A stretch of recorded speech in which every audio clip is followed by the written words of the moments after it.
안녕하세요. 여러분들 신약결혼 또 우리 이 자리에 참여하신 모든 분들 환영합니다. 지난 시간에 저희가 이제 복음서를 원래 마치려고 했는데 요한복음 뒷부분이 조금 남았었죠. 그래서 얼른 오늘 이제 복음서를 또 마치고 사도행전을 우리 함께 살펴보도록 하겠습니다. 그래서 일단 조금 늦어져서 죄송하고요. 어쨌든 속도를 내서 얼른 해보죠. 우리 오늘도 제가 화면을 잠시만요. 네, 이렇게 바꾸고, 네, 지난 시간에 요한복음의 이제 특징에 관해서 우리가 얘기하다가 그 중에서 이제 요한복음이 가지고 있는 상징주의에 대한 얘기들 쭉 했었습니다. 이제 두 번째 특징이라고 하면 요한복음에서 가장 강조하고 있는 게 이제 영생, 이제 생명이라고 할 수 있는데요. 그래서 공관복음에서도 설명했지만 공관복음에서 하나님의 나라라고 설명하고 있는 많은 부분을 사실은 요한복음은 영생이라는 어떤 그런 개념으로 대치해서 이 영생을 설명하고 있다 그랬죠. 그래서 여기에 그 제가 이제 그 요한복음 17장 3절을 여러분 그 본문에 실었는데요. 영생은 그 유일하신 참 하나님과 그가 보내시자 예수 그리스도를 아는 것이니다. 여기서 안다는 것은 그냥 지적으로 아는 게 아니라 사귄다는 얘기죠. 그래서 그 사귐 하나님과 성부 하나님과 성자 하나님 사이 그 안에 그 사귐 안에 들어가는 것, 그리고 그분들과 교제를 맺는 여러 인격적인 관계 그 자체를 영생이라고 표현합니다. 사실은 공관복음에서 그게 정확히 하나님 나라의 개념이고 하나님의 통치의 그 관계를 이야기하는 거였거든요. 이제 그 요한복음에서는 이 영생 즉 생명으로 계속 이제 강조하고 있고요. 그 특별히 이 요한에게 이제 영생은 전적으로 예수님과의 관계죠. 그래서 예수님과의 관계를 이제 강조하면서 예수님이 누구냐에 초점을 맞췄던 게 이제 그런 표현들이 많이 등장한다고 했습니다. 지난 시간에도 얘기했지만, 그래서 I am, 원래 나는 스스로 있는 자다라고 이제 모세 앞에서 야훼 하나님께서 밝히셨던 당신의 이름에 대한 그런 표현으로서의 I am, 이제 그 헬라어로는 에고 에이미인데요. 에고 에이미를 사용하는 것을 7번이나 요한이 사용해서 예수님은 무엇이다, 나는 이다라는 어떤 그런 표현들을 계속 그리고 비유적으로 사용하심으로써 예수님께서 실제로 우리의 영생에 주된 뭐라 그러죠?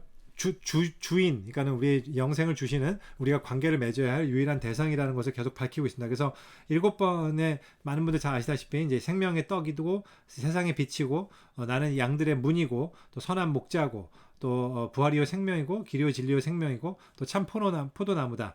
이런 예수님이 어떤 분이신지에 대해서 계속 이야기합니다. 그래서 이런 표현들이 예수님이 우리가 생명에 이르는 길임을 나타내는 목적으로 요한이 사용하고 있고요.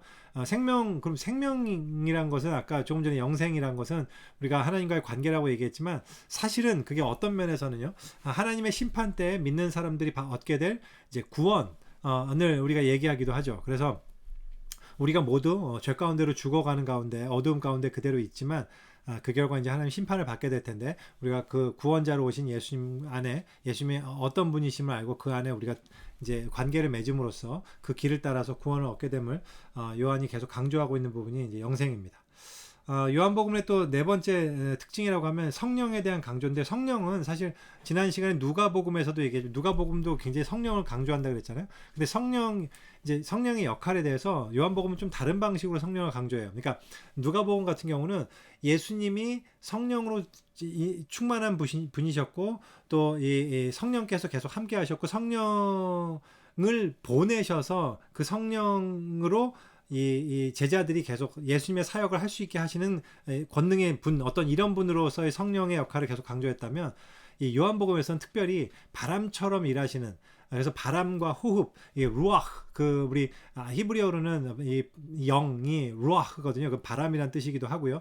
또 한편으로는 호흡이란 뜻이기도 합니다. 그래서 하나님의 호흡 혹은 이제 바람으로서의 역할에 대한 성령의 묘사가 가장 두드러지게 나타나는 복음서가 이제 요한복음입니다. 그래서 어떤 이제 니고데모에 대한 니고데모에게 예수님께서 설명하신 부분에서도 그렇고 그리고 그러한 예수님의 호흡을 통해서 성령을 주시는 지도자로 예수를 이제 묘사하고 있는 부분이 좀 독특하죠. 그래서 이제 예수님께서 부활하신 후에 제자들에게도 성령을 받으라라고 말씀하시는 부분인데, 그때 숨을 내쉬며 성령을 받으라라고 말씀하시는 게 굉장히 중요한 상징이에요. 예수님의 호흡으로 말미암아 우리에게 성령이 주어진다는 어떤 독특한 이미지를 얘기하고 있습니다. 또 한편으로는 예수님께서 이제 그 제자들에게 마지막 가시기 전에 설명하고 기도하고 이제 얘기하는 그 가운데 보혜사 성령에 관한 말씀을 하시죠. 그래서 헬라어로는 이제 파라클레이토스라고 하는데요. 파라클레이토스라는 이 말의 의미는 이제 파라클레이토스, 이거는 이제 우리가 이 뭐죠, 격려자, 그러니까 comforter, 위로자 이런 뜻도 있지만 그거보다는 변호인의 의미가 더 강합니다. 그래서 실제로 법정용어로서 변호인이라는 뜻이에요. 성령을 경험하게 된다는 것, 성령께서 우리 위해서 하신다는 것은 우리가 심판대 앞에서 우리를 변호하시는 변호자로서의 역할을 성령께서 하시는데요. 그 역할을 정확히 이제 예수님이 우리의 역할, 그 역할을 하시잖아요. 그래서 성령은 기본적으로 예수님과 같은 어떤 그런 존재시고, 예수님이 죽음으로 하나님께 가심으로 말미암아 우리에게 오시게 된, 그래서 성령으로 다시 돌아오신 예수님, 어떤 이런 의미를 담고 있는 이미지를 보여주는 게 요한복음이었죠. 그래서 이제 그런 성령의 강조점이 드러난다라는 말씀을 좀 드리고 싶어요. 또 마지막으로 하나 더, 요한복음의 특징은 믿음에 대한 강조입니다. 그래서 어떤 그 복음서보다도 믿음에 대한 분명한 강조를 많이 하는 게요, 요한에게 이제 영생에 들어가는 길은 믿음이었고, 또 예수께서 하나님의 아들이시 그리스도이심을 믿고 그 예수를 믿음으로써 이 영생에 들어간다는 얘기를 계속 1장에서도 20장에서 계속 밝히고 있잖아요. 그래서 이제 그런 믿음을 계속 강조하고, 그래서 어떻게 예수를 믿고 영접하는 것은 이제 성령의 역사를 통해서만 가능한데요. 이 사람들이 자연적인 상태에서는 세상 임금인 악한 영에 의해서 어두워져 있기 때문에 하나님께서 이끌지 않으면, 하나님 아버지께서 이끌지 않으면 누구도 예수로 올 수 없다라는 어떤 이런 강조를 계속 이제 하면서 이제 우리가 믿음을 갖게 되는 것조차도 하나님께서 하시는 역사로 그렇게 보여주고 있는 게 믿음입니다. 근데 이제 여기에서 요한복음은 계속 이제 양면성을 다 계속 보여줘요. 그러니까 뭐죠? 하나님께서 하시는 일이다. 그리고 우리가 어떻게 반응해야 된다라는 이거를 계속 이제 지속적으로 좀 탐구한다고나 할까요? 그래서 선택이라는 것과 또 이 뭐라 그래요? 이제 우리의 결단, 어떤 이런 것들을, 복잡한 사항들을 계속 이제 탐구합니다. 그래서 하나님께서 주시는 것이고 하나님께서 아버지께서 이끄시는 거지만 또한 우리에게 믿음을 요청하신단 말이죠. 그래서 그러한 믿음에 그러니까 보지 않고 믿는 자는 복되도다, 이런 말씀을 하시면서 도마에게도 마지막에 그리고 한편으로는 또 이런 믿음은 어떤 증거를 나타내서 그러니까 표적을 보고 믿는 것이 아니라 말 그대로 아버지 하나님에 대한 우리의 전적인 신뢰를 얘기하는 부분이 또 요한복음에서 두드러집니다. 그래서 니고데모가 표적을 보고 예수님을 인정하니까 그 표적 신앙에 대해서 예수님께서 그렇게 기쁘게 생각지 않는 부분을 우리가 알 수 있죠. 그래서 어쨌든 이런 예수님의 이 표적 사인들을 보고 그 사인에 따라서, 그러니까 표적 그 자체, 정말 기적적이다, 이런 기적을 베푸는 분은 놀랍다, 이것 때문에 믿는다는 게 아니라 그 이적 안에 들어가 있는 예수님이 누구신가에 대한 분명한 그 메시지, 그것을 믿고, 그 예수님을 믿고 예수님께 의지하는 자, 그것이 이제 믿음이고, 그걸 통해서 우리가 영생과 하나님과의 관계 안으로 들어간다라는 그런 내용들을 계속 강조하고 있는 게 요한복음입니다. 그래서 요한복음은 상징적 표현이 등장하고, 영생, 생명을 강조하고, 성령에 특별히 관심을 기울이고, 그 다음에 우리의 믿음을 촉구한다는 그런 특징을 굉장히 잘 가지고 있는 그런 복음서죠.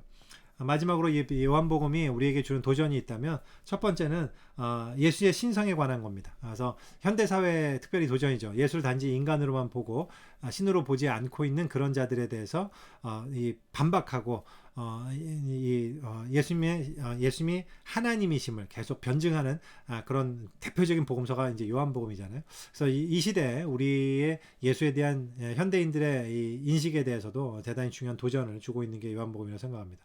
다른 한편으로 그리스도인들의 하나됨과 서로 사랑하는 것, 이제 이게 예수님이 오신 목적의 영생의 어떤 핵심적인 부분이라는 것을 또한 강조하고 있습니다. 그래서 이게 그냥 그러면 그냥 그랬으면 좋겠다, 그러기를 권장하는 어떤 이런 상황이 아니라, 예수님께서 오신 이유는 하나님과의 사귐 안에 우리 제자들을 들어기 위해서 그 사랑의 관계 안으로, 그래서 우리가 그러한 사랑을 하는 것이, 그러니까 하나 된 사랑, 이 제자들이 서로 사랑할 때 비로소 너희가 내 제자인 줄 알리라라고 말씀하신 것처럼 그런 사랑을 강조하는 부분이 또 요한복음의 굉장히 공동체성에 대한 요한복음의 가장 중요한 어떤 또 핵심이다라고 볼 수 있습니다. 그래서 특별히 또한 이것도 역시 현대 우리 개인화되고 좀 상업화된 그런 교회와 영성에 있어서 우리에게 준 도전이 크다고 생각합니다.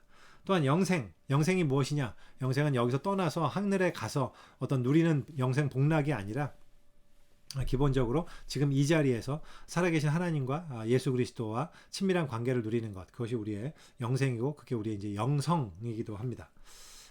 또 마지막으로 하나는 소위 이제 이제 제가 지난주에 얘기했던 요한복음의 이 이원론, 이 분명한 어떤 나누는 것, 선과 악, 빛과 어둠, 어떤 이런 것들 있잖아요. 이걸 분명하게 나누는 이런 차원에서 우리가 좀 도전을 받아보면요, 사랑과 관용과 다원주의 이걸 다 하나로 묶어서 그냥 별 분별 없이 이렇게 그런 걸 다 그냥 괜찮다 하는 어떤 이런 현대 사회 속에서 요한은 분명하게 우리가 분별해야 될 것들이 있음을 우리가 나누고 있습니다. 참과 거짓이 있고 믿음과 불신이 분명히 나누어지는, 그래서 이런 분명한 기준과 구분에 대해서 우리가 분별력을 가져야 되는 그런 도전을 또 우리에게 줍니다. 근데 이걸 오해하지 않았으면 좋겠는 게, 잘못된 이원론에 관한 얘기를 하는 것은 아니죠.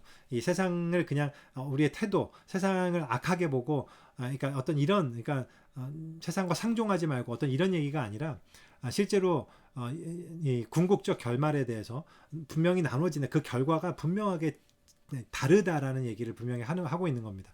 예수가 누군가를 중심으로 실제로 예수에게 생명이 있고 영생이 있고 그분이 빛이 있고 하나님이시고, 그 예수를 거부하는 쪽에는 어두움이 있고 그것이 이제 악이고 그것을 어떤 이런 분명한 선이 있음을 분명하게 제시하는 것이 요한복음의 이제 특징이라고 우리가 볼 수 있습니다. 그것이 우리가 이 시대에서도 많은 것을 관용하고 우리가 용서하며 포용하고 또한 관대하고 우리가 받아들이고 또한 겸손함으로 나가야 되는 이 시대에 그것은 굉장히 좋은 태도지만 중요한 것은 그 사이에 있어야 되는 우리의 분명한 분별력은 우리에게 요구된다고 생각할 수 있습니다. 네, 이런 정도로 우리가 복음서에 관한 내용을 좀 마치고요. 그래서 복음서는 어떤 면에서는 좀 제가 주요 특징만 이제 중심적으로 말씀을 드렸는데, 복음서를 조금 길게 했습니다. 그만큼 각 복음서가 가지고 있는 특징이 중요하고 또한 우리가 기억해야 될 부분들, 각 복음서 읽으면서 우리가 조금 이 관심을 가지고 기억해야 될 부분이 무엇인가를 좀 알기 위해서 이렇게 말씀을 드렸습니다. 네, 그리고 이제 우리가 복음서를 마치고요, 바로 사도행전 들어가도록 하겠습니다. 오늘 아마 여러분들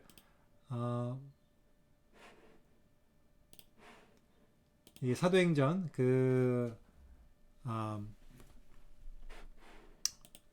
저희 핸드아웃을 받으셨을 텐데요. 그 내용을 잠깐 보죠. 사도행전에서는요, 제가 많은 내용을 이제 그렇게 소위 핵심, 본질, 주제, 이런 특징, 이런 걸로 다루려고 하진 않습니다. 왜냐하면 제가 지난번에도 처음 누가복음 할 때 말씀드렸듯이 사도행전은 누가복음과 원래는 이제 한 권으로 묶어서 보는 것이 그 목적상 가장 적절한 책이라고 말씀드렸죠. 그래서 사실 원래는 누가가 한 권으로 하고 싶었지만 한 권을 할 수는 없는 물리적 제약이 있었어요. 왜냐면 당시에 하나의 파피루스 이 두루마리 안에 적을 수 있는 양이 한계가 있었거든요. 그래서 당연히 나눌 수밖에 없었고요. 또 따로 이제 메일 이제 편지로 보낸 거긴 하지만 그래서 나누어서 했지만 그리고 한편으로는 또 초대 이제 정경 작업에 있어서 이 성경을 정경화하는 작업에 있어서 정말 어떤 통찰력으로 인해서 지금과 같이 좀 분리된 형태가 됐죠. 마태, 마가, 누가, 요한이 함께 묶이고 사도행전이 떨어져서 그게 일종의 어떻게 보면 하나님께서 또 그렇게 인도하신 것 같다는 생각을 합니다. 어떤 귀한 의미가 있죠. 하지만 그럼에도 불구하고 사도행전 자체를 우리가 묵상하고 이해할 때는 누가복음과 연장선상에서 이해하는 차원에서 우리가 이해하는 것이 더 굉장히 중요하다는 말씀을 다시 한번 드립니다. 그래서 이미 지난 시간에 누가복음과 사도행전 간의 이제 관계에 대해서 말씀을 드렸잖아요. 그래서 이게 일종의 데칼코마니처럼 또 원 페어로 구성된다 그랬죠. 여러분들 보시기에 이제 이 누가복음에서 이제 쭉 흐름이 있고 또 사도행전으로 이렇게 흘러가는 게 있잖아요. 근데 그게 이렇게 딱 페어처럼 맞는다 그랬죠. 특별히 이제 지역적인 흐름이 있다 그랬습니다. 사도행전은 아니 누가복음은 갈릴리에서 유다 예루살렘 쪽으로 방향이었다면 이제 사도행전은 예루살렘을 중심으로 예루살렘으로부터 유대와 사마리아와 땅 끝까지 이렇게 이 복음이 확장되어 나가는 그런 모습을 그리고 있고 그 안에 이제 이 각 지리들이 연결되는 어떤 이 주인공들의 여행이 기록되어 있다 그랬잖아요. 그래서 누가복음은 예수님과 제자들의 여행이었다면 사도행전은 여러 제자들과 특히 사도 바울의 어떤 여행을 이야기하고 있습니다. 또한 마지막 부분의 내용은 누가복음에서도 예수님의 체포와 고난과 죽음에 관한 거고 이 사도행전 같은 경우도 또한 이 사도 바울의 이 체포와 또 죽음과 이 고난에 관한 부분이죠. 이제 물론 사도 바울은 이제 죽은 거는 나오지 않지만 어쨌든 그런 내용들을 함께 이렇게 또 이렇게 맞게 이 누가가 구성하고 있다는 점에서 이제 이미 누가복음의 특징이 사도행전의 어떤 특징이라고 볼 수 있다고 말씀드렸습니다. 그래서 그렇게 기억을 하시면 좋을 것 같고요.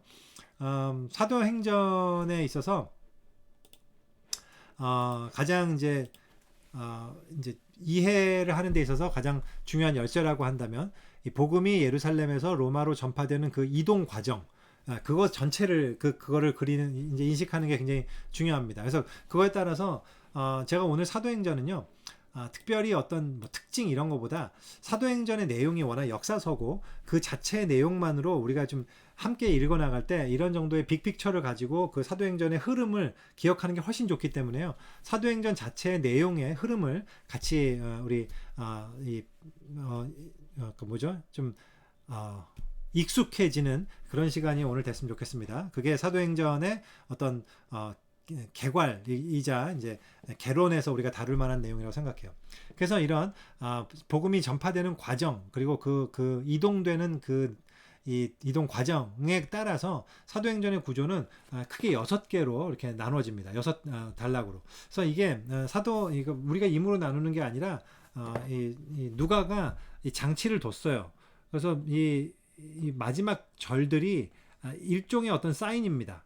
이게 이렇게 전환되는 어떤 사인이기도 하고요. 그래서 첫 번째 단락은 물론 1장 당장부터는 아니고요. 1장에는 처음에 이 성령으로 말미암아 교회가 처음에 시작되는 그 부분을 나오지만 이제 2장, 3장부터 6장까지는 교회가 사명을 이루는 그 기초의 성령께서 임하시는 이 사건에 대해서 나오고 예루살렘에서 예수님께 대해서 예수님에 대한 복음을 사도들이 전파하는 내용이 나옵니다.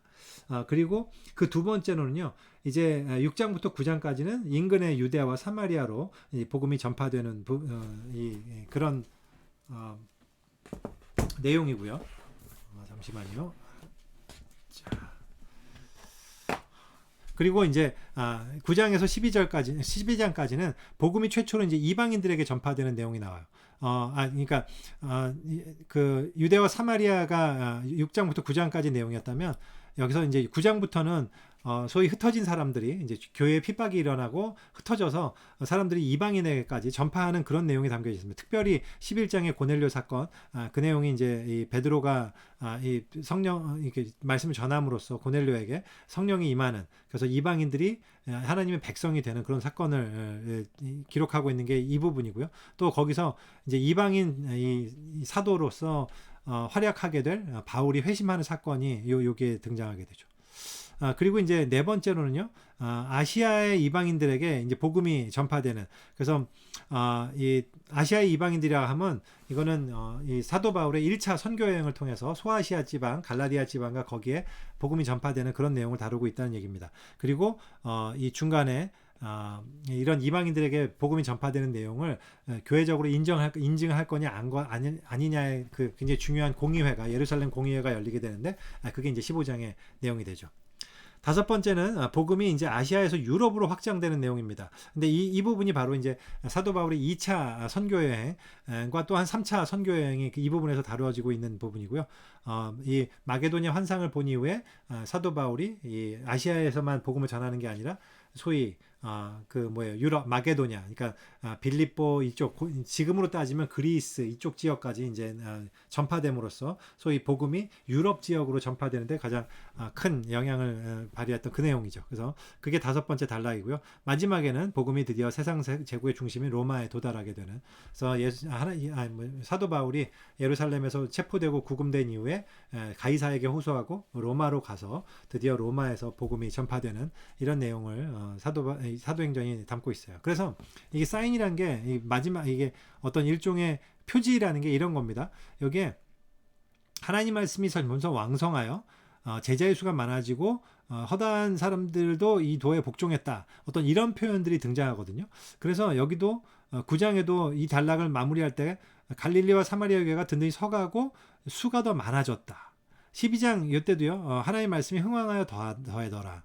16장에도 날마다 늘어가니라. 또 하나님의 말씀에 힘이 있어서 흥왕하여 세력을 더하니라. 그리고 이제 이 마지막 절은 또 이제 바울이 굉장히 하나님 나라를 전파하는데 뭐 전혀 방해되는 것이 없었다. 어떤 이런 내용으로 이제 마무리되는 이렇게. 그래서 총 사도행전은 기본적으로 이러한 복음이 예루살렘으로부터 땅끝까지 전달되는 그 과정을 대략 6개의 단계로 나눠서 이렇게 설명하고 있구나. 이런 정도로 여러분들이 기억하시고 사도행전을 보시면 될 것 같아요.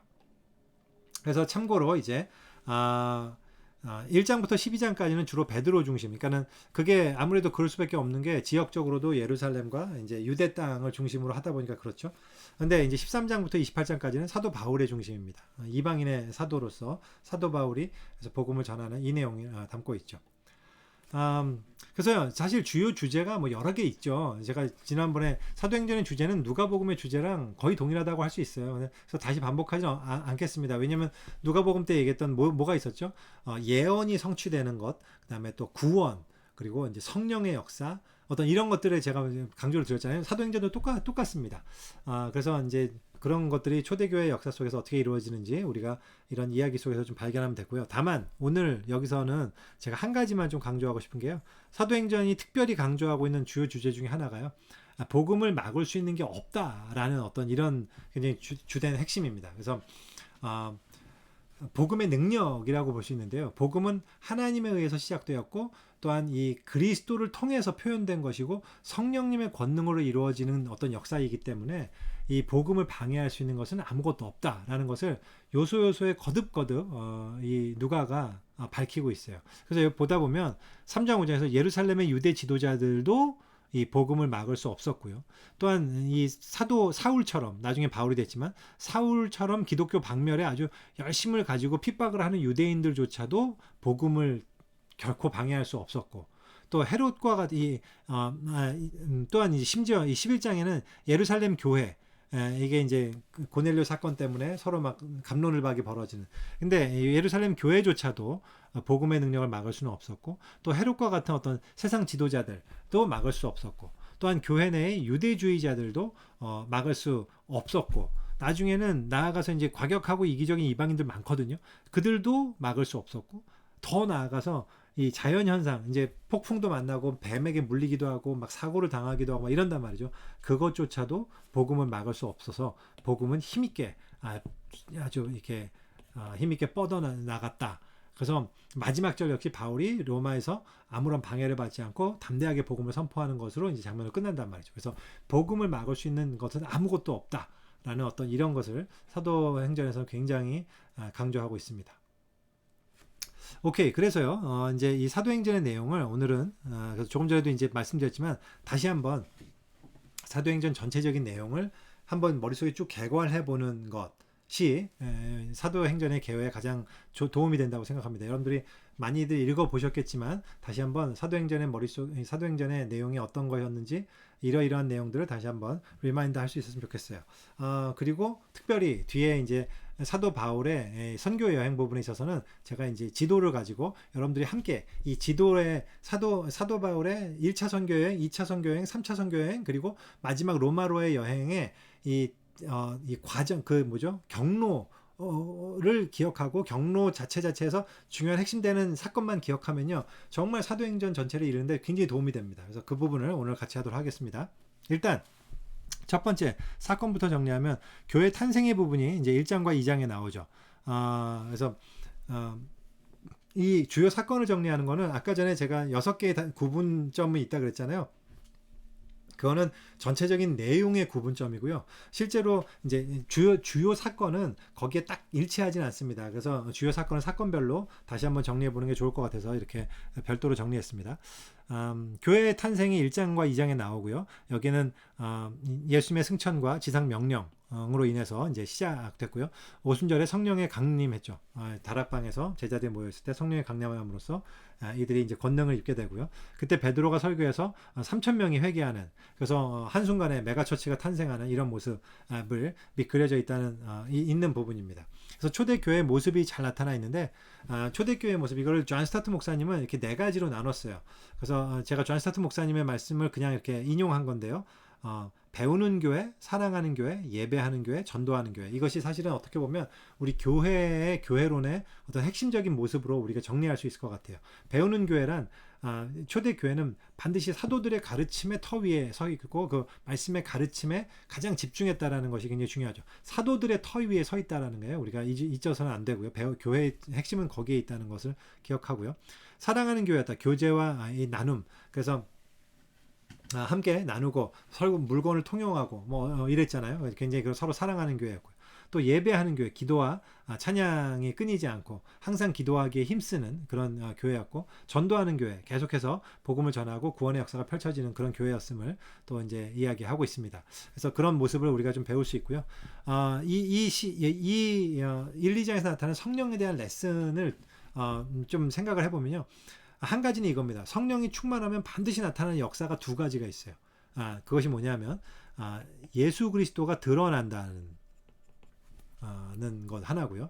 2번째는 교회가 세워진다는 사실입니다. 그래서 예수 그리스도가 드러나고 교회가 세워지는 것, 이것이 성령이 충만하면 어느 곳이나 항상 이게 그러니까 뭐죠? 나타났던 현상이에요. 현상. 그래서 이거는 이게 이제 초대 교회 때부터 나타난 현상이었고, 그것이 지금까지도 계속되고 있다는 것을 우리가 생각해야 되고요.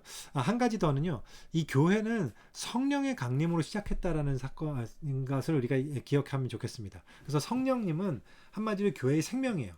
성령이 없다면, 성령의 역사가 없다면 그건 교회가 아닌 거란 얘기죠. 교회는 생명력을 잃고 신앙생활이라는 게 불가능해진단 말이죠. 그래서 교회는 껍데기는 있을지 몰라도 교회 자체의 생명력을 전혀 잃어버리는 것이 됩니다. 따라서 우리가 성령을 항상 기억해야 되고, 성령님의 역사를 간구해야 되고, 성령께 우리가 의지해야 됩니다. 그래서 이건 우리에게 굉장히 중요한 퀘스천을 던져주죠. 나와 우리 교회는 성령으로 충만한가? 이런 질문을 우리가 계속 던질 필요가 있습니다. 자, 2번째는 3장부터 7장까지 예루살렘 교회에 관한 내용이에요. 그래서 교회가 부흥되고요. 이제 3장과 4장에서는 사도들의 이 표적과 기사를 통해서 이 교회가 그냥 계속적으로 폭발적으로 성장하죠. 근데 이제 5장과 7장 가면 사탄이 공격하고 교회가 어떤 문제에 봉착하는 내용들이 나옵니다. 그 교회가 문제에 봉착하는 데는 3가지 문제가 있었거든요. 하나는 도덕적 부패예요. 안에 내부 구성원에. 이게 어떤 사건이 있었죠? 이제 아나니아와 삽비라. 그래서 사실은 이게 이들도 굉장히 헌신적인 사람이었음에도 불구하고 문제는 뭐죠?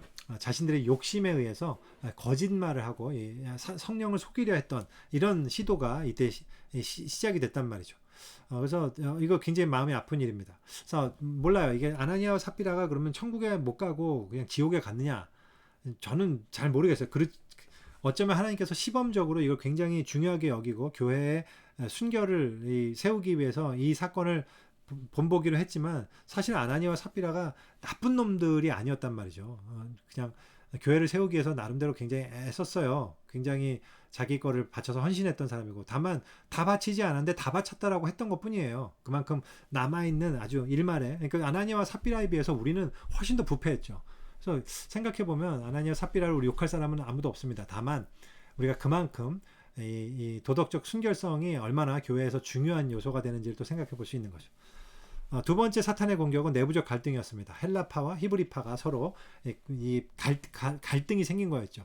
그래서 헬라파의 이 과부들이 이제 구제를 받는 데서 자꾸 그 목록에 리스트에 자꾸 빠지는 거예요. 자기 이름들을 자기한테 안 주는 거죠. 그래서 이것 때문에 컴플레인을 하게 되고, 그래서 사도들이 이것 때문에 우리가 계속 신경 쓰면 안 되겠다. 여기에 전적으로 담당할 7집사, 헬라파 7집사를 세워서 기리언 일을 담당하게 하고, 그다음에 본인들은, 사도들은 말씀 전하는 일과 기도하는 일에 전무하는 어떤 이런 솔루션을 찾게 되는 그런 과정이 있죠.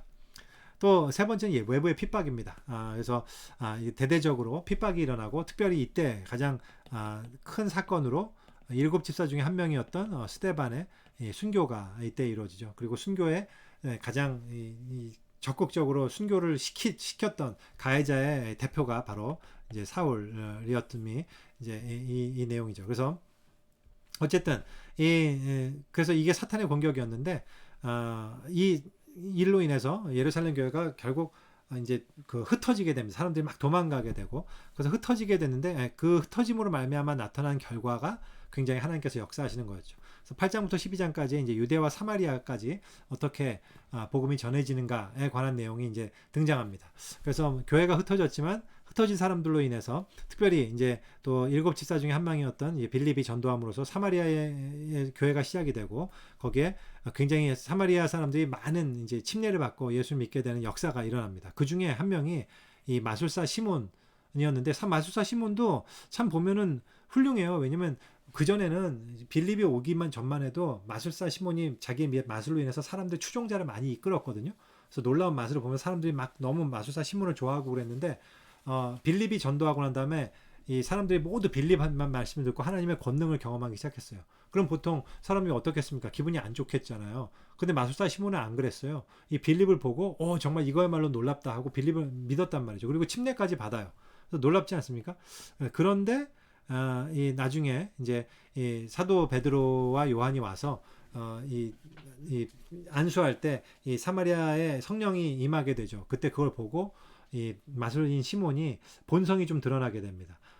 나도 성령 받고 싶습니다. 이렇게 얘기한 게 아니라, 나도 다른 사람에게 안수할 때 성령이 내리는 그런 권능을 저에게 주세요. 제가 은을 드리겠습니다. 이렇게 나온단 말이죠. 그래서 굉장히 사도들에게 책망을 받고, 나중에 이제 교회 전승에 따르면 이 마술인 시몬이 결국은 가장 기독교를 핍박하는 이 소위 사이비 이단, 그러니까 영지주의의 창시자가 되었다는 그런 전승이 있는데, 사실인지 모르겠어요. 안 그랬었으면 좋겠는데 마음이 안타깝습니다. 어쨌든 그 마술인 시몬이 있었던 곳이 사마리아 교회예요. 근데 여기서 한 가지, 이전에 예수님의 이름으로 침례까지 받았는데도 성령이 내리지 않았습니다. 근데 사도 베드로와 요한이 와서 안수를 하자 그때 성령이 내리거든요. 근데 왜 이런가? 그러면 성령이, 우리가 아무리 예수님을 고백하고 침례를 받아도 아직 성령이 안 내릴 수도 있다는 얘기인가? 그게 아니라 이거는 아주 이때의 일회적인 사건이라고 볼 수 있습니다. 이방인 전도 때도 그렇고, 이 사마리아 교회 인증에서도 그렇고, 사도들로 말미암아 인증되는 과정이 필요했단 말이죠. 그래서 그냥 사도가 아직 오지 않았는데, 사도가 아직 보지 않았는데 성령이 막 내렸다면 이것이 실제 성령의 역사인지 아닌지 불분명해지는 부분이 있습니다. 하지만 하나님께서는 이것이 성령의 역사다라는 것을 분명하게 인증하고, 그 교회가 그렇게 변화되기를 원했기 때문에 그것의 중심이 되는 인증하는 절차가 있어야 되는 거죠. 인증은 누구를 통해서 하냐면 바로 사도들을 통해서 한단 말이죠. 그래서 사도 베드로와 요한이 왔을 때 결국 이런 일들이 계속 이제 일어났다라는 것을 우리가 기억하시면 좋을 것 같아요. 그래서 이제 실제로 지금도 그러냐? 지금은 아니에요. 지금은 우리가 예수 믿고 입술로 고백하는 순간 그때 이미 성령이 우리에게 임합니다. 그래서 이때 이례적인 사건이었음을 또 다시 한번 강조하고 싶습니다. 유대와 사마리아뿐만 아니라 또 고넬료 사건 때도 그랬죠. 그때도 사도 베드로가 와서 이제 하나님께서 보여주시는 성령의 역사를 보고 난 다음에야 그게 결국 나중에 예루살렘 15장의 예루살렘 공회에서 베드로를 통해서 이방인들도 구원에 참여되는 하나님의 백성이 되는구나라고 인증하게 되는 사건이 되는 거잖아요. 이를 위해서 아직 성령이 내리는 사건이 사도들의 손에 의해서 이루어질 수 있도록 지연이 됐던 게 일회적인 사건으로 이때 기록이 되어 있다는 걸 말씀을 드리고 싶어요. 그리고 이제 에디오피아 내시의 회심이 있었죠. 빌립이 사마리아 전도 이후에 하나님의 이끌림을 받아서 또 이 에디오피아 내심도 회심시키고, 그리고 또 사라지죠. 어쨌든 그런 내용이 있고요. 또 중요한 내용으로서 사울이 회심하는 내용이 있습니다. 그래서 다메섹에서 예수님을 만나서 눈이 멀고 어떤 이런 사건을 통해서 회심하게 되고요. 또한 이방인 고넬료 가정이 구원됨으로써 이방인 이 회심자가 나오게 되는 그 내용을 기록하고 있는 게 이제 여기 내용이라고 할 수 있습니다. 그리고 이제 13장부터는 본격적으로 이제 사도 바울의 이제 내용을 중심으로 내용이 시작되는데요. 사도 바울, 즉 사울이었던 사람이 이제 그 그러니까 헬라식 이름을 많이 사용하게 됩니다. 히브리식 이름이 사울이었고요. 헬라식 이름은 바울이었거든요. 그러니까 그때 주로 이방인의 사도기 때문에 바울을 많이 사용하게 되죠. 그래서 어쨌든 이제 바울이 이제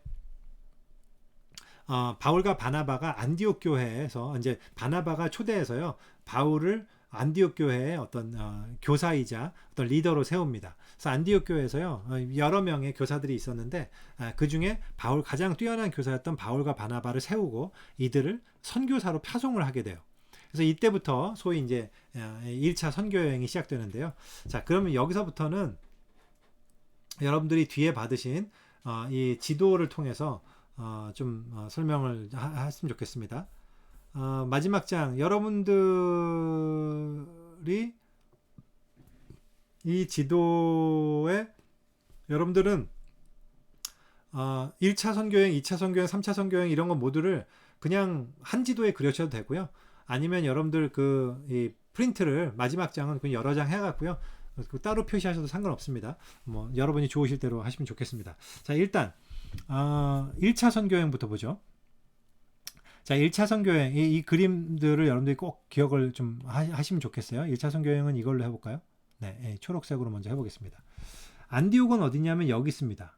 그래서 이 다메섹은 이쯤에 있는데요. 다메섹은 이쯤에 있는데 다메섹 도상에서 사울이 이제 예수님을 만나고 또 아라비아로 가서 꽤 긴 시간이 있다가 나중에 이제 다시 와서 이 안디옥 교회로 이제 들어가게 되죠. 그래서 바나바와 함께 사역을 하게 되는데 여기서 1차 선교여행은 어떻게 시작이 됐냐면요. 배를 타고 시작합니다. 그래서 실루기아라는 곳으로 내려가서요. 제가 지도에 표시해놨죠. 실루기아에서 이제 이게 키프로스, 지금 구브로 섬이라고 되어 있는 이게 사이프러스 혹은 키프로스라고 하는 섬입니다. 그래서 배를 타고 살라미로 가고요. 그 다음에 살라미에서 이 내륙에서 복음을 전하면서 바보라는 곳에 갑니다. 이 바보에서 일어났던 가장 중요한 사건 중에 하나가 사울이 이제 이 바울과 바나바가 이 박수 엘루마라고 하는 뭐죠? 그 소위 박수, 무당 박수 엘루마를 이제 에게 하루 괴롭혀 갖고 바울이 이제 소위 눈을 멀게 하는 어떤 이런 사건이 있었던 게 이제 바로 여기였습니다. 그래서 여기서 그런 복음 전도를 하고 난 다음에요. 이제 버가로 건너가죠. 근데 버가에서 어떤 일이 있었냐? 이 버가에서 소위 마가는 이 버가에서 여기까지 이 안디옥으로 올라가는 이 길이요. 좀 위험한 길이었다고 해요. 당시에는 강돌도 많이 출몰하고 그리고 실제적으로 가는 길 자체도 험하고. 그래서 아마 마가가 두려움이 많았던 것 같습니다. 마가는 버가에서 다시 이제 집으로 돌아가 버리죠. 예루살렘, 아이고 이게 아닌가요? 이게 아닌가 보다. 여기서 아마 예루살렘을 이렇게 갔던 것 같아요. 그래서 좌우간, 그래서 바울과 바나바만 다시 이제 여기 비시디아 안디옥으로 갑니다. 비시디아 안디옥에서요 회당에서 말씀을 전하는 내용이 길게 사도행전에 나와 있고요. 또한 여기서 이제 핍박이 이제 시작이 됩니다. 핍박을 받고 난 다음에 이제 이고니온이라는 곳에 가서도 또 회당에서 전파를 하고요. 이고니온과 또 루스드라 이렇게 오죠. 그리고 루스드라와 더베에 또 가게 돼요. 근데 문제는 이제 이 루스드라에서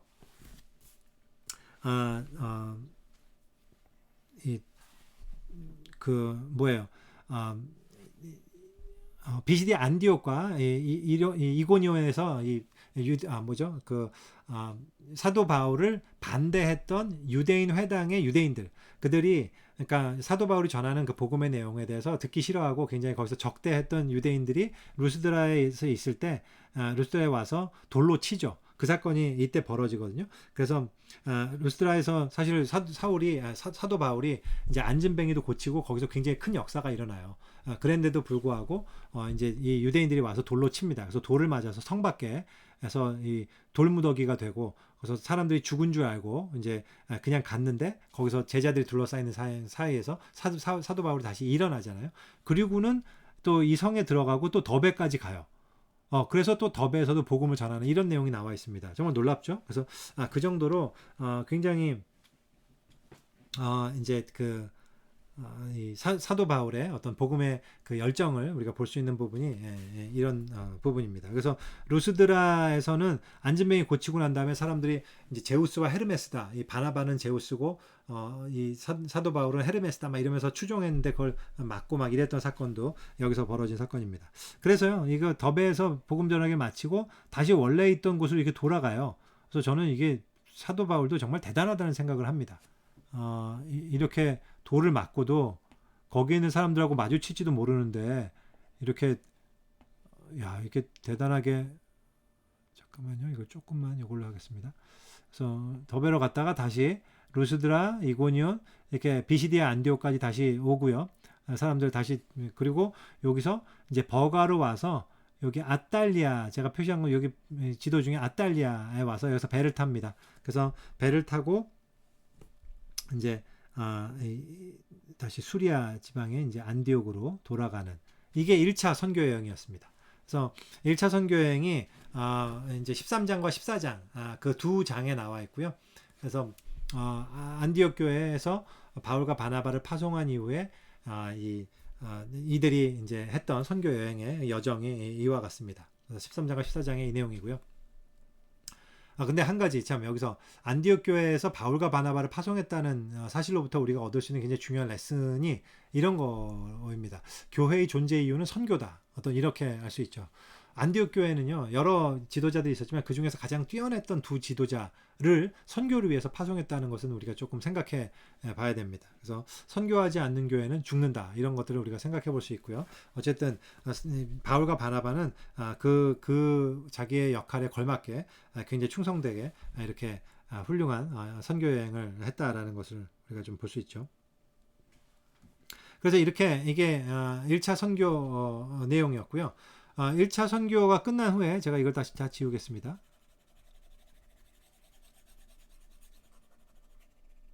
자, 그 다음에요. 여기 제가 네. 1차 선교가 끝난 후에 이제 예루살렘 공회가 열리게 돼요. 이 하나가 표시가 되어 있는데요. 예루살렘 공회는 이 안디옥 아까 안디옥이 어디 있다 그랬죠? 안디옥은 여기 있습니다. 이제 안디옥 지방과 여러 가지 이방인들 사이에서 일어났던 어떤 그 복음의 역사, 성령의 역사를 이제 유대인들이 굉장히 시기하고 당시에 특히 유대인 그리스도인들 가운데서는 이방인들이 하나님의 구원을 얻기 위해서는 그리스도를 믿어야 되지만 그래서 유대인이 되어야 된다라는 주장하는 사람들이 많이 있었단 말이죠. 유대교를 철저히 지켜가면서 이제 그리스도를 믿어야 된다라고 주장하는 사람들이 많이 있었기 때문에 논쟁이 벌어져요. 그래서 과연 이방인들이 그럼 유대인이 되어야 되는가, 유대인의 율법을 지켜야 되느냐, 안 해야 되느냐. 이제 이 내용이 나중에 갈라디아서 설명할 때도 나오겠지만 갈라디아서에도 우리가 굉장히 중요한 이슈잖아요. 그래서 이것 때문에 첫 번째 예루살렘 공의회가 열립니다. 그래서 예루살렘에서 이 안디옥에서 사람들이 다 오고 사도들이 함께 논의를 하는 내용. 그 내용이 이제 예루살렘 공회가 15장이죠. 사실은 이게 기독교 구원론과 이제 교회 선교에 있어서 아주 분수령이 됐던 굉장히 중대한 사건입니다. 그래서 결국 여기서 결정된 것은 구원은 오직 예수 그리스도에 대한 믿음으로 말미암는다는 것, 인종적 구분에 제한받지 않는다는 것, 이거를 이제 선언하게 되고요. 그래서 이 사도행전 15장의 예루살렘 공회야말로 결국은 기독교가 유대교와 갈라져서 세계적인 종교로 나가게 되는 중요한 발판이 되는 어떤 그런 사건이 됩니다. 그래서 여기서도 우리가 교훈을 얻는다면 복음의 본질적 요소와 비본질적 요소를 우리가 잘 분별하는 게 중요하다라는 내용을 우리가 얻을 수 있죠. 그래서 그 내용은 아까 요한복음에서 했던 내용과도 굉장히 유사하다는 생각을 해봅니다. 자, 그래서 그 다음에 이제 두 번째로요. 바울의 2차 선교가 15장 36절부터 18장 22절까지에 나옵니다. 그래서 이게 구분이 좀 애매해서 일부러 절 표시를 했습니다. 자, 그러면 이제 이번에는 2차 선교 여행의 그 여정을 같이 한번 그려보죠. 2차 선교 여행은 제가 파란색으로 한번 요 색깔로 해서, 네, 이렇게 그려보죠. 자, 아까 전에 이제 안디옥 교회에서 계속 있었잖아요. 자, 그래서 이번에는 사도 바울이 바나바에게 우리 지난번에 세웠던 그런 교회들, 이 지역, 이 지역의 이제 교회들이었잖아요. 아이고, 제가 이렇게 표시하면 안 돼요. 아이고.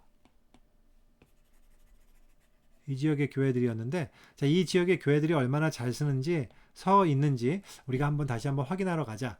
이런 약속을 하고 이제 출발합니다. 근데 처음에는 지난번에 1차 때는 어떻게 갔었죠? 배 타고 여기로 갔었잖아요. 이렇게 안 가고요.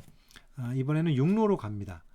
근데 육로로 가는데 가기 전에 어떤 일이 하나가 벌어져요. 어떤 일이었을까요? 그 어떤 일이었냐면 이제 마가가 사실은 이제 이 바나바의 조카라고도 알려져 있는데 마가가 같이 가자고 했던 것 같아요. 근데 마가를 데리고 갈 거냐 말 거냐의 의견으로 굉장히 크게 갈립니다. 왜냐하면 마가가 지난번에 어떤 일을 벌였죠? 버가에서 자기 혼자 돌아갔잖아요. 무섭다고. 그래서 바울은 이런 사람을 데려가면 안 된다라는 쪽이고 바나바는 한 번 더 기회를 주자 어떤 이런 쪽이었습니다. 그래서 서로 결국은 의견이 안 맞아서 그냥 나눠지게 되고요. 그래서 바나바와 이 마가는 이쪽으로 그래서 건너가서 배를 타고 구브로 섬 쪽으로 가서 이제 좀 복음을 다시 한번 강화하게 되고요. 그에 반해서 사도 바울은 그 육로로 해서 이쪽으로 가게 돼요. 길리기아와 이제 이 수리아 쪽 지방으로 해서요 가게 됩니다. 그래서 처음에 갔던 이제 더베 성에 들리게 되고요. 그리고 더베에서 또 이제 보고 루스드라로 가게 되죠. 아까 전에 루스드라가 어떤 성이었죠? 안진뱅이를 고치고 사람들이 제우스와 헤르메스라고 막 놀랬던 바로 그것이잖아요. 근데 이번에 2차 때는 루스드라에서 이제 디모데라는 사람을 만납니다. 그래서 디모데를 자기의 이제 제자로 삼고 이제 디모데와 깊은 교제를 이제 시작하게 되는 그 시점이 여기인 것 같아요. 그래서 루스트라 이제 이 지역에서 루스트라에서 디모데를 만나고 또 함께 이제 여행을 하면서 여기 있는 이고니온과 비시디아 안디옥과 여기에 이제 이런 곳에 계속 교회 세워진 교회를 강화하고 바울이 이제 다녔죠. 바울이 신라와 함께 또 다니고 신라와 디모데와 함께 다녔습니다. 그래서 그러다가 이제 여기서 원래는 무시아 지역이 한 이쯤 되고요. 아시아는 여기가 이제 아시아라고 할 수 있고요. 무시아가 여기고 여기가 비두니아라고 제가 표시를 해놨잖아요. 이쯤에서 가면서 원래는 이 무시아 방향으로 가려고 했었습니다. 무시아 쪽으로 했다가 이 비두니아로 가려고 사도 바울이 계획을 세웠던 것 같아요. 그랬는데 여기서 이제 문제가 생기죠.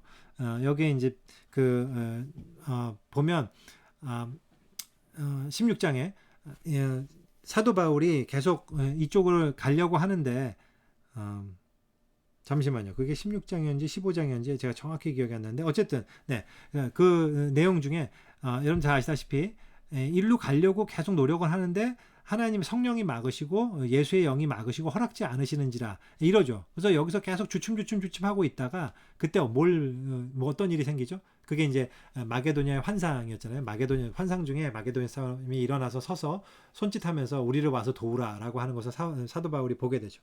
그래서 여기서 그 마게도냐로 가라는 성령의 음성이라고 생각하고 이 드로아로 가서요. 그래서 이제 배를 탑니다. 배를 타고 이제 네아폴리라는 곳인데요.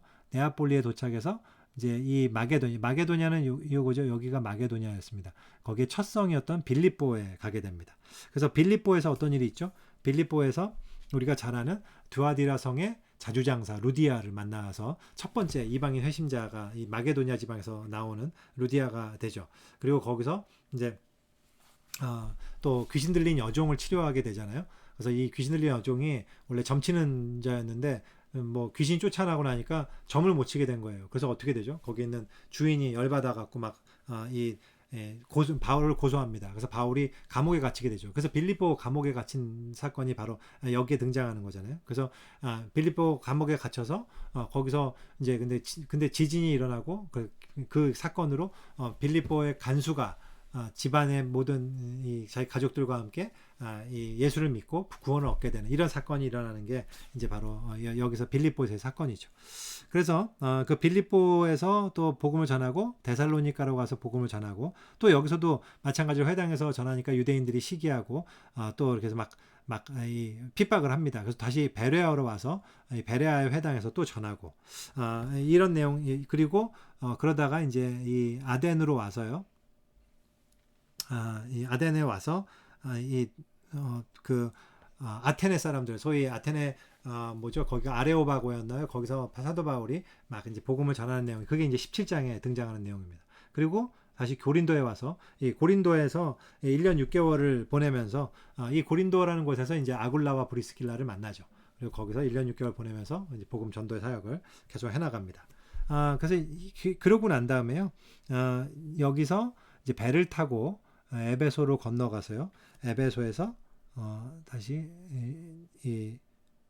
여기 로도로 오고 로도에서 가이사랴로 와서 가이사랴에서 예루살렘 교회를 방문하고 다시 이제 안디옥으로 돌아가는 이 과정이 이제 2차 선교 여행이었습니다.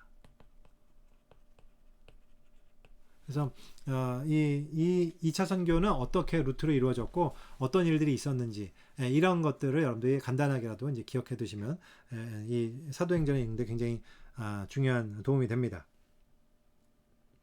그 다음에요. 다시 또 제가 좀 지우겠습니다.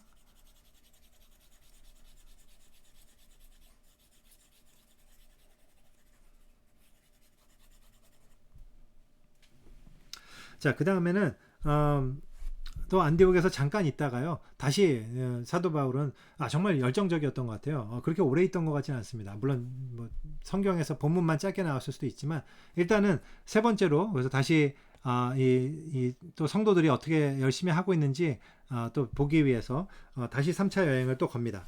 그래서 3차 여행도 이번에도 역시 안디옥에서 육로로 가요. 그래서 또 여기에 있는 또 당연히 이곳에 이 교회들을 거쳐서 갔겠죠. 그래서 가고요. 네, 여기서 비시디아 안디옥을 거쳐서 또 이제 에베소로 가게 되죠. 그래서 이번에는요, 에베소에서 사도 바울이 이게 이제 에베소에 있는 거기서 이제 아까 전에 고린도에서 2차 선교행 마치고 올 때 에베소로 갔다 그랬잖아요. 아마 이 시기에 같이 있던 아굴라와 브리스길라를 에베소 교회로 인도했던 것 같아요. 그래서 아굴라와 브리스길라는 에베소에 계속 있었고요. 있는 동안에 이제 아볼로를 만나서 이제 복음을 더 분명하게 가르쳐주고 그러죠. 근데 어쨌든 3차 여행 때는 여기에 육로로 가서 에베소 교회에 갑니다. 그래서 에베소 교회에서 일단 같이 체류를 하면서요. 사도 바울이 거기서 이제 복음을 또 역시 회당에서 복음을 전하기도 하고 또 회당에서 한 3대 삭달 전하다가 또 핍박을 받으니까요. 따로 이제 두란노 서원이라고 이제 차려서 두란노 서원에서 이제 2년간 여기서 이제 사도 바울이 2년간 머물면서 복음을 전하죠. 그래서 이때 이 에베소에 있었던 사건 중에 하나는 에베소에 있는 제자들이 그래서 이렇게 있는데 이 요한의 침례는 받았는데 너희가 믿을 때 성령을 받았느냐 했더니 우리는 성령이 있음도 들어보지 못했다. 그래서 사도 바울이 침례를 주고 또 이 성령을 받게 되는 어떤 이런 역사도 있었던 곳이 바로 이 에베소 사건이죠. 그래서 이 에베소에서는 또 한편으로는 그래서 굉장히 큰 부흥이 일어나요. 사도 바울이 있는 동안에 이 교회가 그래서 마술사들이 다 회개를 해서 자기의 마술책들을 모두 집어 태웁니다. 근데 그 태운 그 내용이 그러니까 은 5만 정도나 됐다는 그런 내용이 바로 이 에베소 바로 여기서 있었던 사건이죠. 네, 그래서 이 에베소의 내용이 이제 19장에 주로 이제 사도 행전의 19장에 주로 등장하게 되고요. 그래서 여기서 이제 이런 일들을 이제 계속 하고 있었는데 그러다 보니까 복음이 막 계속 팽창하고 나니까 마술사들도 다 회개하고 막 이러는 차원이다 보니까 거기에 주된 이 신이 아르테미스 지금으로 따지면 우리 비너스죠. 그 아데미 여신이었고 그 여신상을 만들어 파는 이제 은장색들이 갑자기 비즈니스가 안 되기 시작한 거예요. 사람들이 다 회심해서 기독교인이 되니까 그래갖고 너무 화가 나서 이제 소요를 일으킵니다. 그래서 막 소요를 일으켜서 거의 이제 이 사도 바울을 죽일 듯이 막 이랬던 소요 사건이 있었고요. 그래서 소요 때문에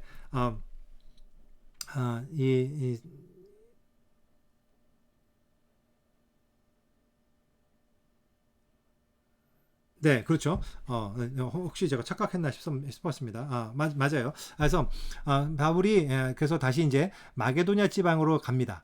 그래서 이쪽으로 돌기 위해서 드로아로 갔다가 순간 제가 헷갈렸었습니다. 네. 에베소를 떠나서 결국 형제들과 작별하고, 아이고 죄송합니다.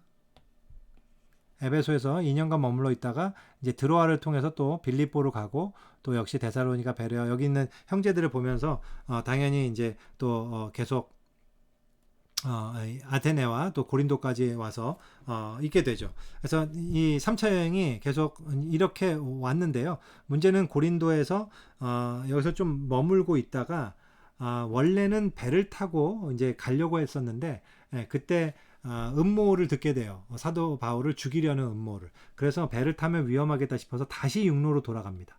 그래서 다시 거꾸로 마게도냐 지방으로 왔던 길로 다시 돌아가는 여정을 택했고요. 그래서 이 이제 드로아에 와서요.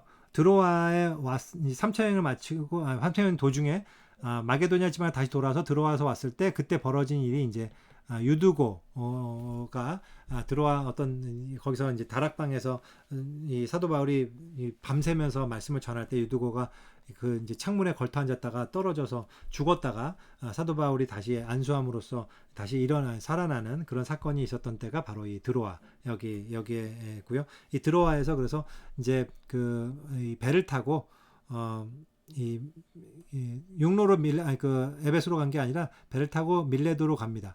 이 밀레도에서 이제 여기가 이제 20장 내용인데요. 밀레도에서 그 에베소 장로들을 다 이제 불러서 사도 바울이 자기가 이제 곧 어떻게 자기의 운명이 어떻게 될지 모르겠다라고 하면서 마지막으로 권면하는 내용이 나오는 게 이제 20장의 내용이죠.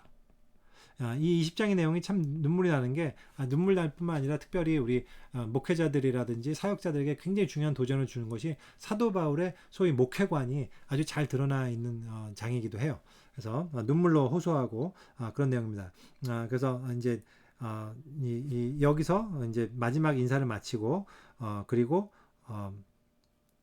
이 배를 타고 로도를 통해서 우리가 바다라로 갔다가 바다라에서 이제 이 두로 쪽으로 가서 두로에서 다시 또 형제들을 만나죠. 두로에서 이제 가이사랴로 가서 거기에 이제 아까 얘기했던 등장했던 빌립 집사가 있고 빌립 집사가 이제 4명의 딸이 있었는데 4명의 딸이 모두 선지자였습니다. 그래서 복음 전하는 자였고 거기서 같이 교제를 나누는 내용이 나오고요. 결국 여기서 가이사랴에서 이제 아가보라는 선지자가 이제 예언을 하죠. 이 끈의 주인이 이렇게 될 거다라고 하면서 끈의 주인은 사도 바울이었는데요. 결국 예루살렘에서 핍박을 받고 체포되고 어떤 고난을 당하게 될지 모른다는 경고를 했지만 그래서 제자들 다 말리는데 사도 바울이 나는 예수님을 위해서 목숨을 걸기로 했다라고 하면서 이제 가죠. 근데 예루살렘에 이때 갔던 목적은 여기에 있는 모든 이 마게도냐 지방과 아가야 지방과 여기에 있는 교회들로부터 소위 연보 예루살렘의 가난한 자들을 돕기 위한 이 헌금을 다 걷어서 함께 갔던 거였어요. 그래서 이제 가이사랴에 도착합니다. 그리고 이제 그게 3차 여행이었어요. 그래서 예루살렘에 도착하게 되고 예루살렘에 도착해서 이제 보고하고 다 좋았는데 거기서 잘 순조롭게 일이 이루어질 것처럼 보이다가 이제 이 유대인들의 또한 이 핍박과 음모로 인해서 결국 예루살렘에서 감옥에 갇히게 되죠. 그리고 거기서 가이사랴 여기 당시에 총독부가 있었던 그러니까는 로마의 총독부가 있었던 가이사랴로 이제 이송되게 됩니다. 그리고 여기에서 이 감옥에서 꽤 오래 살게 되죠. 한 2년 넘게 사도 바울이 있게 됩니다. 그래서 여기까지가 이제 이 3차 여행의 여정이라고 볼 수 있는데요. 3차 그래서 그 내용이 소위 20장까지 18장 23절부터 20장까지 그 내용으로 다 등장하고 있습니다. 그래서 여기 여러분들이 다 따라서 지도를 잘 그리셨는지 모르겠어요. 네. 자 마지막으로요. 마지막으로 어떤 걸로 그려볼까? 네, 이걸로 한번 그려보죠. 마지막으로 지금 이제 가이사랴에 이 사울이 사도 바울이 제가 계속 사울과 바울 왔다 갔다 하는데요.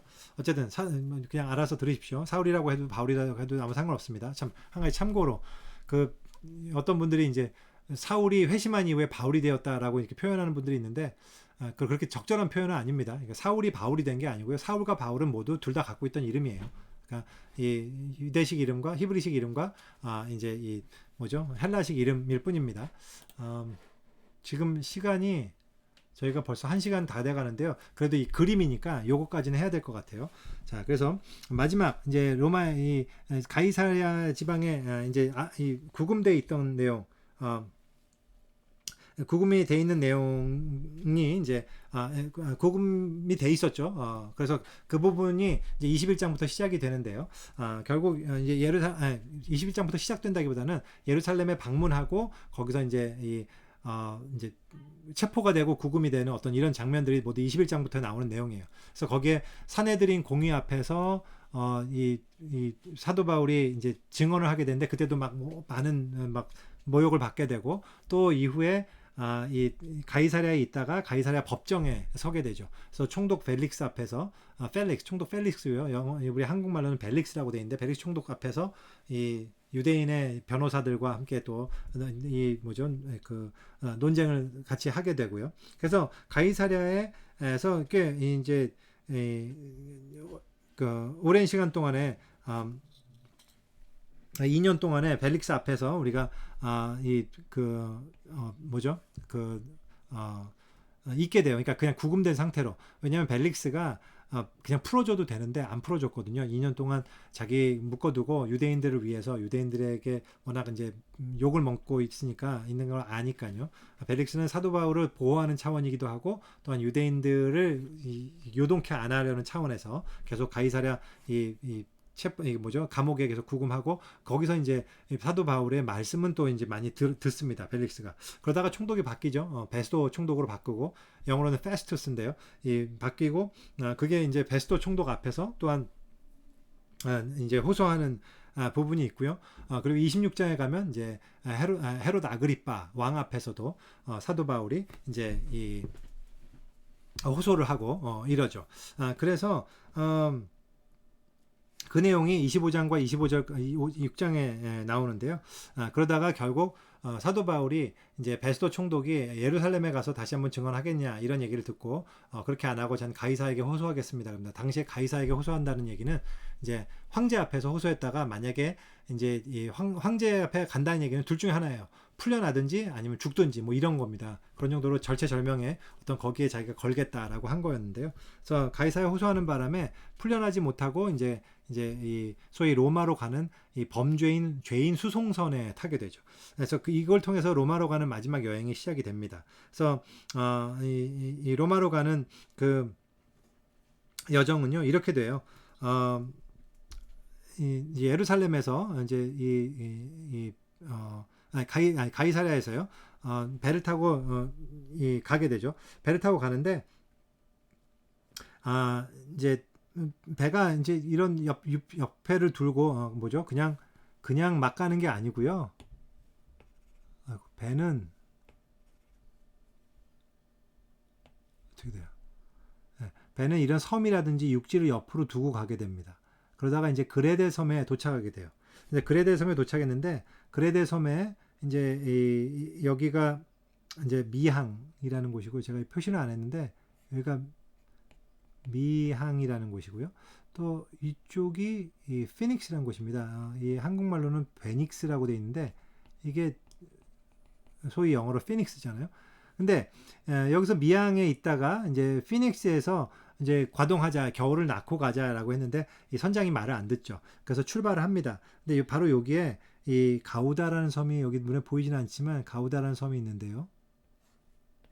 가우다. 근데 여기서 이제 유라굴로라는 광풍을 만나요. 그래서 그냥 출발했다가 유라굴로라는 광풍을 만나는 바람에 유라굴로에서 여기서 배가 이제 이 소위 표류하기 시작하죠. 풍파를 만나서 거의 죽었다라고 생각하고 사람들이 소망을 잃었을 때 사도 바울이 힘을 주죠. 살 거다. 그런 다음에 도착하게 된 이 섬이 이제 멜리데, 이게 영어로는 말타 섬이었는데요. 이 말타 섬에서 결국 이제 살게 됩니다. 그래서 모두 다 구원을 받고 건짐을 받게 되고요. 말타 섬에서 이제 수라구사로 가서요. 이 수라구사에서 이제 여기가 이제 레기온,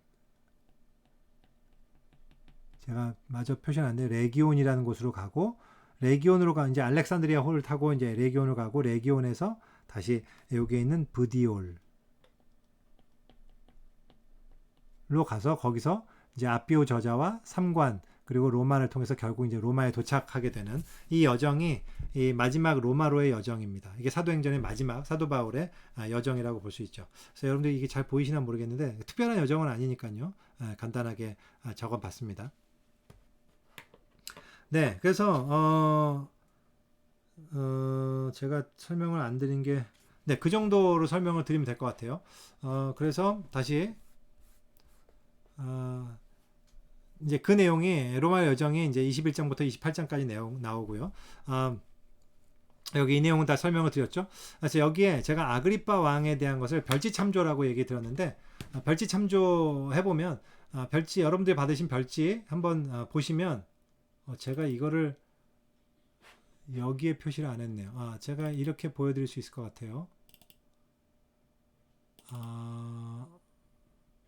네, 오케이. 자, 제가 요거를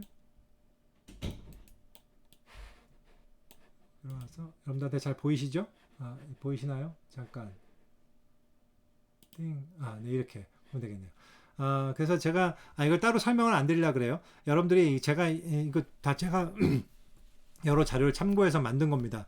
그래서 여기에 굉장히 많은 시간이 들어갔었기 때문에 여러분들이 잘 기억해 두시고, 물론 뭐 이번에 새로 만든 건 아니고 예전에 만든 것들이 있었었는데 그걸 다시 다 리바이스 했어요. 그리고 여기 이제 설명을 여러 가지 붙여놨거든요.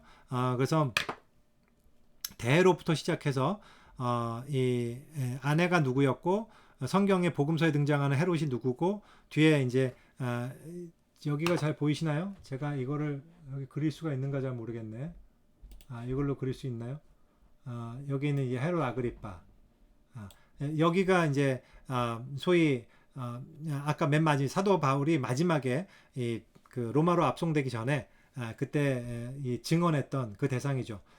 그래서 드루실라가 총독 펠릭스의 부인이었고 어쨌든 이런 내용들을 제가 다 여기다 실어놨어요. 그리고 아래 설명을 해놨으니까요. 여러분들이 기억하시고 그 성경을 읽으시면서 참고를 하셨으면 좋겠습니다. 오케이. 그래서요. 어쨌든 이 정도로 여러분들이 사도 행전의 이 내용을 기억하실 때 전체적인 내용을 기억하시면서 이 지도와 바울의 1차 선교 여행, 2차 선교 여행, 3차 선교 여행 그리고 마지막 로마로의 여행 이 가는 여정과 거기서 중요한 사건이 뭐였는지 정도만 기억하시더라도 사도행전 전체를 이해하고 또 하나님의 역사를 이해하는데 굉장히 도움이 된다는 말씀을 드리고 싶어요. 자, 마지막 한 가지만 말씀드리고 끝내죠. 사도행전의 주인공은 누구인가? 이건 이제 사도행전의 주제와도 관계되는데요. 사실은 아까 말씀드렸던 것처럼 겉보기에는 전반부에는 베드로, 후반부에는 바울처럼 보여요. 하지만 사실 이 누가가 계속 강조하고 있는 것은 배후에서 이들을 인도하시고 역사하신 분은 성령님이시라는 사실입니다. 그래서 한마디로 예수님이라는 얘기입니다. 그래서 바울이 고린도에 있을 때도 그랬고 예루살렘 체포 때도 그렇고 풍랑을 만났을 때도 항상 나타나서 위로해 주신 예수님이 계신다는 것을. 그래서 선교의 주인공은 예수님이시고 우리는 그 손의 도구라는 이 사실을 누가는 계속 사도행전을 통해서 우리에게 강조하고 있습니다. 그래서 바울이 보여주는 교훈은 그 도구로서 얼마나 충성되게 도구의 역할을 감당하는가 이것이고요. 주님께서는 지금도 그런 충성된 자를 찾으신다라는 것이 사도행전을 통해서 누가가 우리에게 소호소하고 있는 바라고 말씀드릴 수 있겠습니다. 오케이, 네, 오늘 사도행전까지 했습니다. 네, 이 정도를 여러분들이 머릿속에 그림으로 기억하시고 여러분들 읽어가시면 가장 좋겠습니다. 네, 오늘도 감사드립니다. 잠깐 기도하고 마칠게요. 하나님 아버지, 오늘 특별히 또한 사도행전을 통해서 성령의 역사를 발견하고 또한 복음이 어떻게 펼쳐졌는지 그리고 복음을 막을 수 있는 것은 아무것도 없음을 우리가 또한 생각하게 됩니다. 하나님 아버지, 지금 이 시간에도 이 전 세계를 통해서 성령께서 역사하시고 운행하시며 바람처럼 역사하시며 복음을 전하고 계시온데 하나님, 우리가 그 성령의 역사에 동참하는 교회 되게 하시고 또한 이러한 사도행전이 지금도 끊임없이 계속될 수 있도록 사도행전의 역사가 계속되는 그 일이 되고 우리가 그 일에 하나님 손에 들려서 쓰이는 그런 충성된 도구가 될 수 있도록 우리 교회를 사용하시고 우리 이 공부에 참여하는 모든 한 명 한 명의 영혼을 주님께서 인도해 주시고 사용해 주시길 간절히 기도합니다. 감사드릴 때 예수님의 이름으로 기도합니다. 아멘. 네, 너무 오랫동안 감사합니다. 또 수고하셨습니다.